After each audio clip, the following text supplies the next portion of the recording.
Atenção! Começa agora uma teleaula de Ciências do Ensino Fundamental. Você vai assistir a teleaula de número 10. Bons estudos!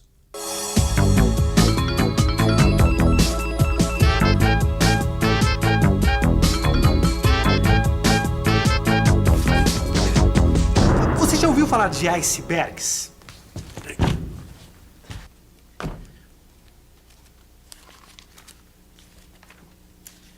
Isso mesmo, iceberg. Iceberg é uma massa de gelo que se desprende da costa dos polos norte e sul e sai por aí flutuando.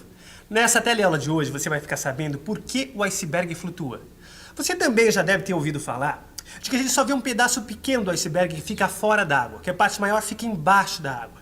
Pois é, nessa teleaula de hoje você também vai ficar sabendo do que é feito um iceberg. Por que o gelo flutua na água? O que é densidade? Os estados físicos da água. E como e por que a água e outras substâncias mudam de estado físico. E para começar a nossa teleaula, vamos saber um pouco mais sobre icebergs.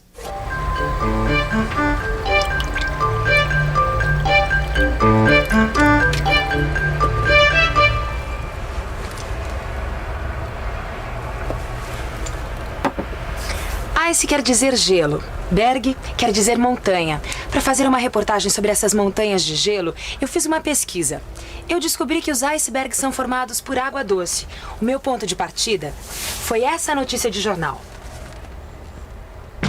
Um super iceberg de 78 quilômetros de comprimento por 37 quilômetros de largura e 200 metros de espessura se soltou e ficou encalhado em águas de pouca profundidade da Antártica. A Antártica é o continente que fica no extremo sul do planeta. Em seguida, eu quis saber o que pode acontecer quando um iceberg se solta. Eu fui ver o que os especialistas tinham a dizer. Você sabe o que eles disseram? Quando localizamos o imenso bloco de gelo, tivemos receio de que ele pudesse chegar até as Ilhas Malvinas, no Atlântico Sul. Um iceberg como este pode resistir até por 10 anos. Aí, a ação mecânica da água do mar parte o iceberg em blocos menores. Esses blocos boiam em direção ao norte, criando riscos para a navegação.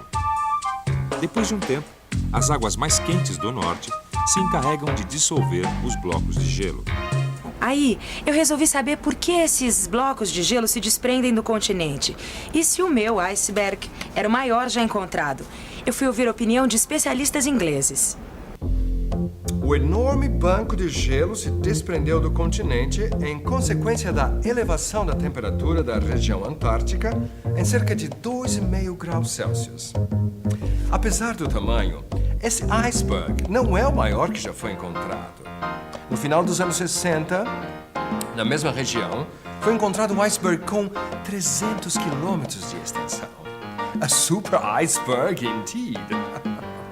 Então, me bateu uma curiosidade de saber como são os icebergs. Se os que se desprendem do Polo Sul são iguais aos que se desprendem do Polo Norte. E eu descobri que eles são diferentes. Os icebergs antárticos têm a forma de uma tábua. Eles parecem um imenso campo de futebol flutuante e são fáceis de se ver à distância. Os icebergs árticos, que se formam no Polo Norte, têm formas irregulares. Isso porque os ventos são muito fortes. Os blocos se rompem ainda fora d'água. Os icebergs do Polo Norte representam mais perigo para os navegadores, pois são menores e mais difíceis de se ver. Oi, Alberto, que bom que você chegou. Escuta, tá tudo prontinho aqui. Eu posso ir lá buscar o peixinho? Vai lá, Maria. Então eu tô indo, já volto. Tá bom. Só rapidinho, tá? Tá bom. Tchau. Tchau. Tchau, Lineu. Tchau, Maria. Ah, Lenil, me diz uma coisa. Por que é que o iceberg boia em vez de afundar no mar? Bom, pra você entender isso eu vou ter que explicar na prática, tudo bem? Tá bom. Tá. Então, faz favor, Alberto, pega um litro de leite que você trouxe agora. Um litro de leite. Isso. Se você jogar esse litro de leite aqui dentro do aquário, o que vai acontecer? Ele afunda, claro. Isso. Agora, pra continuar a experiência, pega um outro litro de leite e coloca no congelador. É pra já.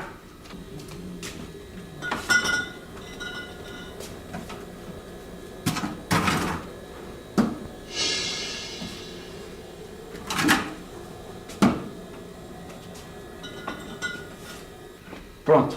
Então, o leite no congelador, ele solidifica. né? Coloca aí na balança, Alberto, por favor. Isso. Agora, olha, esse leite aqui não tá solidificado, ele tá líquido. Então, olha que legal. Tanto leite líquido quanto leite solidificado, eles têm o mesmo peso, né? 1 quilo. Só que o leite líquido na água, ele afunda, como a gente já tinha visto. E o leite congelado flutua. Deixa eu ver o que aconteceu com ele. Essa embalagem estufou. Pois é, o leite tem substâncias nutritivas e principalmente água. O que aconteceu foi que a água aumentou de volume. Mas como é que pode? O litro está lacrado. Não pode ter entrado nada dentro dele lá no congelador. E além disso, você mostrou que ele continua pesando 1 quilo. Bom, pra você entender isso, eu vou ter que fazer uma comparação. Quer ver, Alberto? Pensa comigo. Digamos que aqui nesse litro de leite líquido, você tem 1000 pacotinhos e cada pacotinho pesando 1 grama. Portanto, 1000 gramas, 1 quilo. Tudo bem? Depois do congelamento, você não tem mais 1000 pacotinhos. Você tem, digamos, 1100 pacotinhos. Só que todos eles juntos continuam pesando a mesma coisa. Ou seja, 1000 gramas, 1 quilo. Agora eu te pergunto, cada um desses 1100 pacotinhos tem peso igual, maior ou menor que 1 grama? Vamos pensar um pouco? Vamos pensar um pouco. Dentro da embalagem de leite líquido, cabiam 1000 pacotinhos de 1 grama. Dentro da embalagem de leite congelado, cabem mais ou menos 1100 pacotinhos. Só que o peso do leite não muda. Então o peso dos 1100 pacotinhos é o mesmo dos 1000. Isso quer dizer que o peso de um pacotinho é menor do que 1 grama. O que me leva a concluir que o peso de 1000 pacotinhos de gelo é menor que o peso de 1000 pacotinhos do mesmo tamanho de água líquida. Quer dizer, então, que o gelo pesa menos que a água líquida? Bom, eu vou te responder essa pergunta fazendo uma outra pergunta. O que pesa mais? 1 quilo de algodão ou 1 quilo de chumbo? Vamos pensar mais um pouco? Se eu pegar 1 quilo de chumbo e botar no prato da balança, e pegar 1 quilo de algodão e botar no outro prato, eu vou verificar que, apesar de não parecer, os dois pesam a mesma coisa. Claro, 1 quilo. Tá vendo, Alberto? O peso é o mesmo, a massa é a mesma, mas o volume é diferente. Então eu digo que a densidade do chumbo é maior que a densidade do algodão. Da mesma forma que a densidade da água líquida é maior que a densidade da água congelada. Densidade, a relação entre a massa e o volume de um corpo. Quer dizer, quando 1 litro de uma substância pesa menos que 1 quilo, essa substância flutua na água. Que nem esse litro de leite congelado. Certo? Então, agora, quando o litro de uma outra substância pesa mais que 1 quilo, essa substância afunda. Em outras palavras, os materiais que têm densidade menor que a água líquida flutuam. E os que têm densidade maior afundam. Quer dizer, então, que esse iceberg de que a gente tanto tem falado não passa de um monte de água congelada. Na verdade, Alberto, a água na natureza está em várias formas diferentes, né? O que a gente está mais acostumado é a ver a água em estado líquido, que a gente usa para alimentação, para higiene. Quando você coloca uma roupa para secar, por exemplo, né? A tua expectativa é que a água líquida se transforme em vapor, né? Você quer mudar a forma da água. Na verdade, você está querendo que a água líquida que molhou a roupa, que ela passe para a forma de água gasosa. E a gente acabou de ver que a água também se apresenta na forma de gelo. Acompanhe agora as principais mudanças de estado da água. A água em estado sólido, isto é, gelo, passa pelo processo de fusão e fica em estado líquido.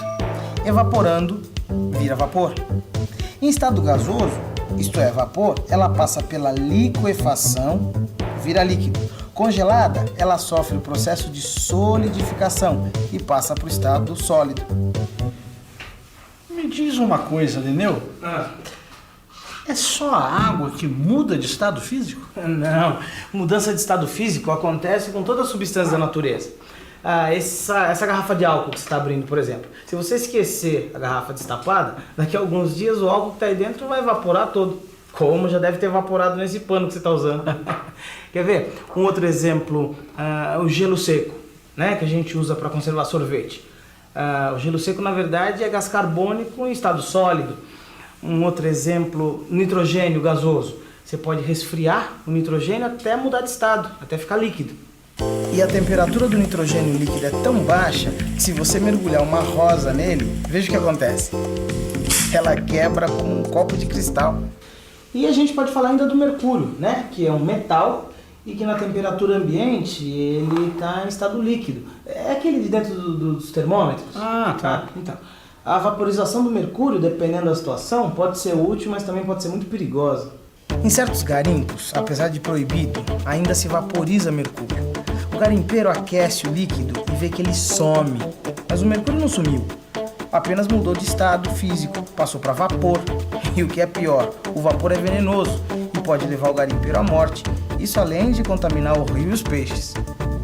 O mercúrio também é vaporizado no interior de lâmpadas, como essas lâmpadas que iluminam as praças, sabe? A lâmpada de vapor de mercúrio é a que se usa para iluminar as ruas. É interessante a gente ver como acontecem as mudanças de estado físico das substâncias. Elas dependem das variações de temperatura e de pressão.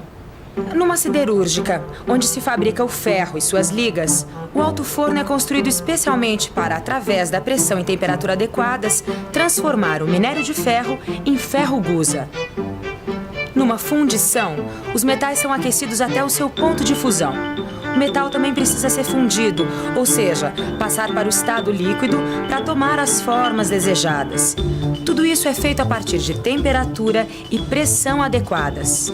Num alambique, a transformação da garapa fermentada de cana em pinga acontece quando a garapa é aquecida. O vapor que emana dela é resfriado em seguida. O álcool, misturado na garapa, se vaporiza mais rapidamente do que a água. Daí, esse vapor é resfriado e recuperado. No dia a dia, você tem a oportunidade de observar modificações de estados físicos das substâncias o tempo todo. Desde a formação de gelo para um refresco, até a fundição de metais para fazer máquinas e ferramentas. E agora eu vou fazer café, antes que toda aquela água mude de estado físico. As mudanças de estados físicos da água e outras substâncias vão muito além da superfície, como um iceberg. Confira na revisão. E atenção, se liga aí que é hora da revisão. Na teleaula de hoje, você aprendeu que icebergs são grandes blocos de gelo feitos de água doce que flutuam no mar. Através de uma experiência, você viu que a água, em estado sólido, flutua na água líquida. Você observou também que a densidade do gelo é menor do que a densidade de água líquida. E a água pode se apresentar em diferentes estados físicos: sólido, como o gelo, líquido e gasoso em forma de vapor.